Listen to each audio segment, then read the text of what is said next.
नवाज शरीफ तोशा खाने से 75 तोहाइफ घर ले गए और इसकी कुल कीमत सिर्फ 75 लाख रुपए अदा की। सीनियर सहाफी आमिर मतीन का तहलका खेज इंकशाफ, कहा कि करोड़ों रुपए मालियत के 75 तोहाइफ की कीमत सिर्फ 14 लाख रुपए अदा की गई। आमिर मतीन ने कहा कि तोशा खाने से लिए गए उन 75 तोहाइफ में गाड़ियाँ, हीरे शामिल हैं।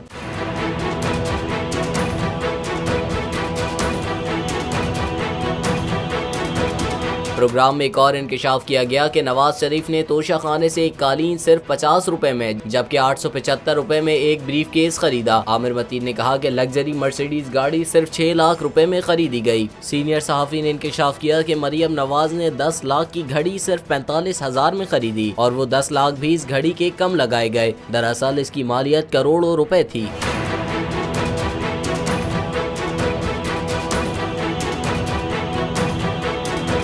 जो निज़ाम है वो कुफ्र का तो चल सकता है मगर जुल्म का निज़ाम नहीं चल सकता। शुएब शेख साहब का दिन के उजाले में अगवा जो है आज़ादी ज़ाहिर पर दहशत गर्दी है, शदीद हमला है।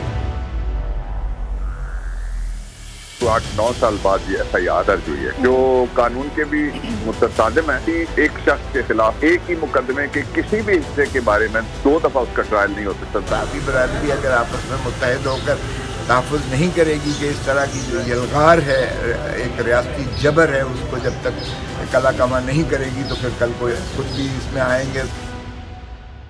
ये इसलिए हो रहा है कि जो आज़ादी अदलिया के लिए वो खड़े हैं और जो काम कर रहे थे, और आज़ादी सहाफ़त जो होती है वो आर्टिकल 19 प्रोटेक्ट करता है, लेकिन ये इस तरह से आवाज़ नहीं दबाई जा सकती। कोर्ट ये कहती है FIR अगर डिले हो जाए तो वो FIR के कोई बटन नहीं रहेगा, कोई चीज जो एलेज की है वो भी नहीं रहेगी। तो गवर्नमेंट जो है वो कोई न कोई तरीका या हरबा इस्तेमाल करेगी अब बोल को खामोश करने के लिए और शुएब को खामोश करने के लिए। जो निज़ाम है वो कुफ्र का तो चल सकता है मगर जुल्म का निज़ाम नहीं चल सकता।